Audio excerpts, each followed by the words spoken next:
Hey you guys, it's Peter, and welcome to my channel, Peterisms, where I tell stories of my life and just little things that I have learned as I have grown into the person that I am today.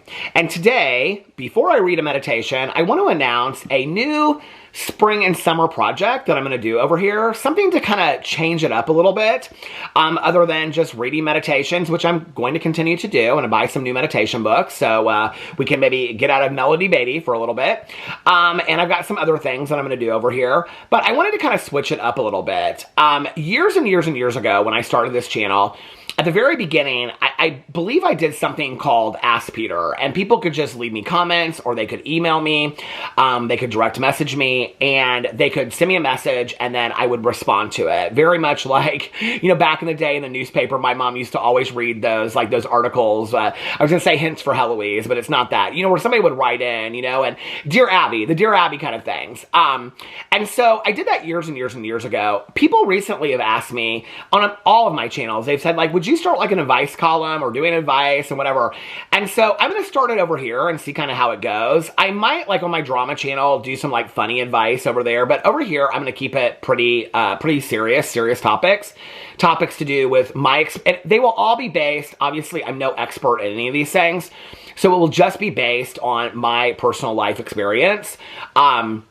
But the things I am thinking I'll be talking about are things to do with addiction and recovery, obviously, marriage, counseling, therapy, how to find a therapist, all those kinds of things, grief, relationships, friendships, anything that I've ever talked about over here will be things I'll continue to talk about over here.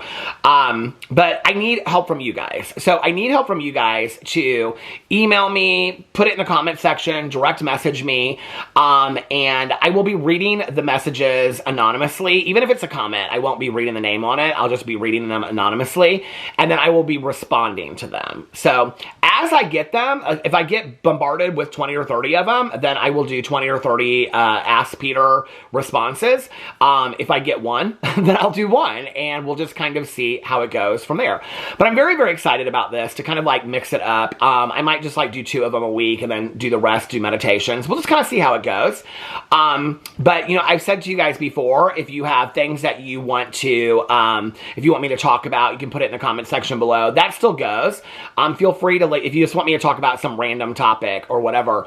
But I think giving specific advice about a specific situation. Now I will tell you this, sometimes people reach out to me about things that I think that are very, very they're too deep for me to give, advice on. And so I will try to, if they're very deep topics or very specific topics, I will probably try to generalize them a little bit to give a more generalized response to what somebody reached out to me about, just to put that out there first of all. So I'm very excited about this. If you email me, you can just put it in the subject title. You can just put Ask Peter in the subject title. Either one of my emails that I have listed below, if they're not listed already, I'll list them today. But either one of my emails is completely fine to use, and just put Ask Peter in the subject thing, and yeah, if for some reason you don't want me to read it on video, just let me know that in the email as well. But like I said, I will keep everybody's names anonymous in there. Okay, getting into the meditations. Today, let's read some meditations. Well, maybe at least just one meditation. Today is April 16th. Let's get into the language of letting go first and see what the meditation is for today. I've been going back and reading past ones. So let's see if today's is appropriate for, letting things happen. Letting things happen. This might be a good meditation for today. I feel inspired. Let me just tell you, I feel really, really inspired. Last night we had marriage counseling. We had such a great session. We focused a lot on communication and communication patterns, and we were talking about our vacation, and we talked about how our communication has changed positively from 17 years ago when we first met to now, and how we continue. One of our family friends, but also family friend of Caroline and I, my cousin, we go out to lunch with her once a month. They've been married for 60 years, she and her husband now. And I said to her not too long ago, I said, Carol, I said, it was her husband's birthday, I think, or her husband just turned like 80 something. And I said, do you ever like get bored of each other? You know, you've been together for so long. And she said, no, I can't remember how I said it, but she said, no. She said, because you continue to grow and change. And as you continue to grow and change, you get to learn new things about each other. And I think that that's one of the most exciting things about, you know, being in a relationship for such a long period of time. You get to learn new things about the person because we continue to grow and change. My interests grow and change, you know. Alex on vacation was asking me about like cozy mysteries and all, you know, and so it's like things, you know, continue to change. It's funny because like he'll reach out to me and be like, somebody at work is talking about how they want to read like cozy mysteries. Like, what's a great cozy mystery series to start, you know? So we continue to learn new things about each other. But we had this just fantastic marriage counseling session last night. And then afterwards, he dropped me off at my friend Tanya's house, and we went and got coffee. We went to a new meeting last night that we had never been to before. That was fantastic. And it was in the literature, it was a book meeting, which means we read literature and then we respond to it. And I got home last night and I just felt, I don't know, just so revived and refreshed. And I went to bed really early last night. I had planned to take a nap, but I ended up sleeping the whole night. And so I just feel so good today, and I feel so refreshed. So let's continue that. Good vibes with reading this meditation. April 16th, letting things happen. We do not have to work so hard at gaining our insights. Yes, we're learning that painful and disappointing things happen, often for a reason and a higher purpose. Yes, these things often work out for good, but we don't have to spend so much time and energy figuring out the purpose and plan for each detail of our life. That's hypervigilance. Sometimes the car doesn't start. Sometimes the dishwasher breaks. Sometimes we catch a cold. Sometimes we run out of hot water. Sometimes we have a bad day. While it helps to achieve acceptance and gratitude for these irritating annoyances, we don't have to process everything and figure out if it's in the scheme of things. Solve the problem, get the car repaired, fix the dishwasher, nurse yourself through the cold, wait to take the shower until there's hot water, nurture yourself through your bad day, tend to your responsibilities, and don't take everything so personally. If we need to recognize a particular insight or awareness, we will be guided in that direction. Certainly, we want to watch for patterns, but often the big insights and the significant processing happen naturally. We don't have to plan, or we don't have to question every occurrence to see how it fits into the plan. The plan, the awareness, the insight, the potential for personal growth will reveal itself to us. Perhaps the lesson is to learn to solve our problems without always knowing their significance. Perhaps the lesson is to trust ourselves to live and experience life. Today, I will let things happen without worrying about the significance of each event. I will trust that this will bring about my growth faster than running around with a microscope. Amen. I will trust my lessons to reveal themselves in their own time. You know, gosh, so many thoughts as I'm reading this meditation. I think, and I don't want to forget the different things that I'm thinking. The first thing I want to talk about is the idea that things happen in our lives for a reason.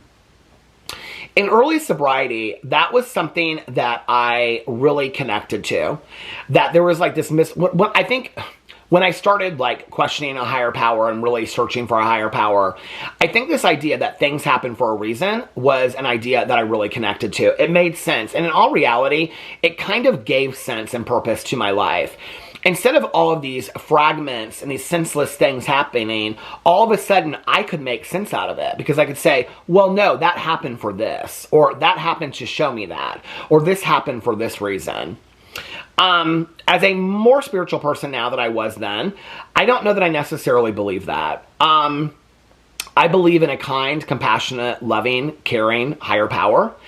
And I am not of the belief that I believe that that kind, caring, compassionate, higher power hurts other people for other people to learn lessons. I can't get behind that idea. I just don't believe that my understanding of a higher power exists so that other people can go through suffering. I'm not saying that I don't think that suffering is part of learning, because I do believe that. But I'm not a believer that everything in life happens for a reason today.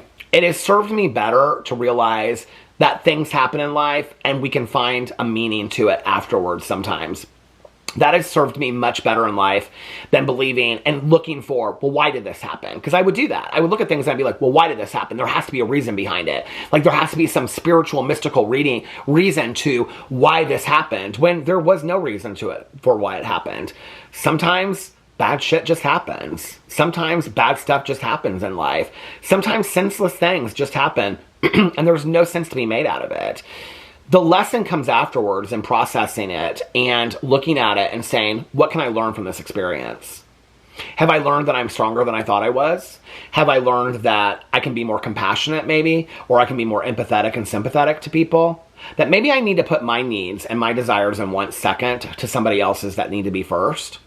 Who do I want to be in situations? Because I went through this situation and I've learned a lot about who I am.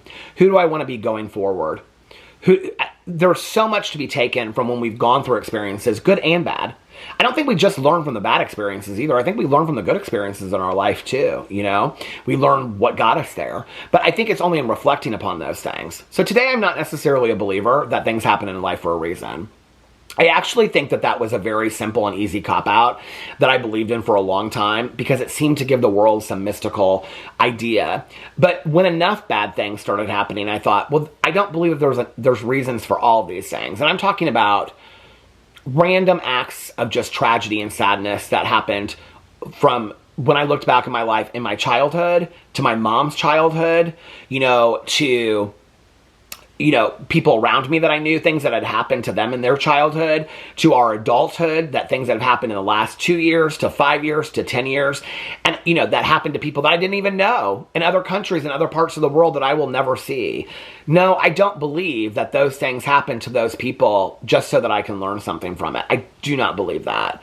And so for me, it's easier that when I go through something to reflect on and say, and I think it is also paying homage to those people that have gone through those things, and also to my own journey to say, what can I learn from that? Instead of saying that all things happen for a reason. And that's just one thing that I took away from this reading. I want to go back in here. And the other thing I want to say is this, is that about processing things, because I did talk about in reflection, processing things. I've talked about this, I feel like, so much with my sponsor and my best friend Tanya as well. There have been periods in my life where I can remember a period of my life where I was going to my home group meeting, which was on Tuesday evenings, and then Wednesday, Thursday, Friday, Saturday, and Sunday. So the next 5 nights I was going to candlelight meetings. I believe Monday nights was the only night I was not going to a meeting. And I had 2 service positions out of those 6 meetings, and was sponsoring a lot of people. I mean, I just was really doing a lot of work and recovery. At that time, I also was doing a lot of internal work, a lot of inventory. I was looking at myself every day. I was like, well, you need to work on this, or you need to work on that. I was keeping lists constantly of what I needed to work on. I was reading all these self-help books and all this kind of stuff. I was more miserable inside of all of that work. I think it's good, but this is one of the things. So at that time, an older sponsor of mine that has since passed away, that was my sponsor for the majority of my life, I remembered reaching out to him at that time, and I said to him, I don't really know what to do next. Like, I'm doing all this stuff, and it's not really making me any happier. And he said, what are you running from? And I said, what do you mean? And he goes, what are you running from? He goes, you got sober to be a better boyfriend, boyfriend, husband, son, friend. And he goes, and it's great to go to meetings. It's great to do this. He goes, but you're giving 80% of your time. He goes, you need to live in it as well and not just always be processing it. I think that there are times in my life where I can get so in my head and be like, well, I need to work on this, and I need to work on that, and I need to do better at this, I need to do better at that. No human being needs to be working 90% of the time on being a better version of themselves. I think to work maybe 10 to 20% of your day on being a better version of yourself, this is just my perspective. Somebody else's perspective can be completely different. But I think that there have been times in my life where I am so hard on myself, and I've been working so hard on myself that I can remember even being like, at this one point in my life, like, even if, like, I thought something, like, you know, if I thought something negative, then I was like, well, why are you thinking that? You know, like, you need to work on yourself, because and I was so into it. It's like, I wanted to be, if there was anything I could work on, I wanted to, like, I was taking it to my sponsor. I was like, we need to work on this. I need a book. I need to do, you know, I need something. I need, you know, assignments. I need something to do on this, because I always want to work on myself. I continue to work on myself today. I continue to read self-help books. I just brought downstairs the other day, because I found it again. Everything I needed to know I learned in kindergarten. My mom loved that book. I've read part of it. I haven't read it all the way through. And I thought, well, this is something for me to give me a different perspective. I work with my sponsor. I'm in therapy, you know, with marriage counseling as well. And when things come up, I work on them today. But I don't look for things to work on anymore. You know what I'm saying? I remember that. Not that I'm not saying that you shouldn't do that. I'm just saying that when I look for things, I become so absorbed and constantly trying to fix every little thing about myself that almost becomes kind of a problem in its own, if that makes sense. Instead of sometimes, if you watch my vlog, you'll know a couple years ago, I went through this thing where I was like, we focus on the high days and we focus on the low days, but we don't focus on just the 4, 5s, and 6s, like out of 10s, like the days that we're just content. I'm really working on just being content and just being happy in the moment. You know, I don't remember how he said it, but RuPaul said in an interview, I think Oprah asked RuPaul, like, what's the meaning of life? And he said something like, the meaning of life is to work on all your clean up the baggage, the wreckage of your life. He's also sober. It's a sober saying. Clean up the wreckage of your life, being a good example to other people, and also be a good example of what a good life lived means. Something like that. Role model what a good life lived means. And that's where I'm at today. When stuff comes up that I need to work on, or somebody brings something to my attention, I work on it. When something's bothering me, I work on it. But then I also try to just enjoy the life. You know, the first thing I say in my prayers every night is thank you for another day alive and another day healthy. Today I'm trying to just enjoy those days alive and those days healthy while I'm in it and enjoying each and every moment. It's why, you know, one of my goals this year is to live my best life. And in each moment, ask myself, are you living your best life? In this moment, right now, talking to you guys, making this video, I feel like I'm living my best life, you know? Sometimes I can ruin that by doing all this work and all this kind of stuff, you know? And I got to be very, very careful of that. So that's the other thing that I wanted to say. And then there was one, at the very end where it says, we don't have to question every occurrence to see how it fits into the plan. I think that's so true. You know, I think for a long time, it's like sometimes, you know, I don't think I've ever had a sponsor that hasn't told me to sit on it, think on it, and pray on it. And, you know, for me, it's like, I'm not good at that. Like, I'm wanting to make notes and figure it out. And sometimes I kind of just have to be like, you know what? It's going to come up on it. You're going to figure it out. So life is going to go on. The sun is going to shine again. You'll either figure it out or you won't, you know? Sometimes me trying to fix something and beating myself up for not being able to fix this and fix that, you know, issue in my life, it's like, just let it go for the moment. Just set it down. Come back to it. Sometimes those things work themselves out. I also think when it was talking in here about like the dishwasher and things like that, like I can ruin, or I could back in the day, I'm better at it now. I could ruin a whole day over something like that, or being late to something. You know, now it's like, I do my best, and I'm really good at being on time today compared to a couple years ago. But like, if I'm late to something, I'm not, like, I will apologize for it and move on. It's like, that's the best I can do. I can, you know, and do better at being on time the next time. If the dishwasher breaks, call the guy to come out here and fix the dishwasher. You know, it's like, I'm not going to ruin my day over it today, you know, because what are you going to do? You can't change it in that moment anyway. So it's in that moment asking yourself, what would I do differently? Well, in the moment, I would not have my dishwasher fixed, but I can't do anything other than calling somebody that knows how to fix it and having them come out here and fix it. And then I got to go on with my day and not let it ruin my day. I think we all look for things to complain about. We all look for things to like ruin our peace. If you look for things to ruin your peace, trust me, you will find them. You will find them. Anyway, that was a great meditation. Don't forget about the Ask Peter thing. If you have something for me, email it in one of my emails below. Just put Ask Peter on the subject line, or direct message me on Instagram, or leave it in the comment section below if you feel comfortable doing that. I love you guys, and I will see you tomorrow. Bye.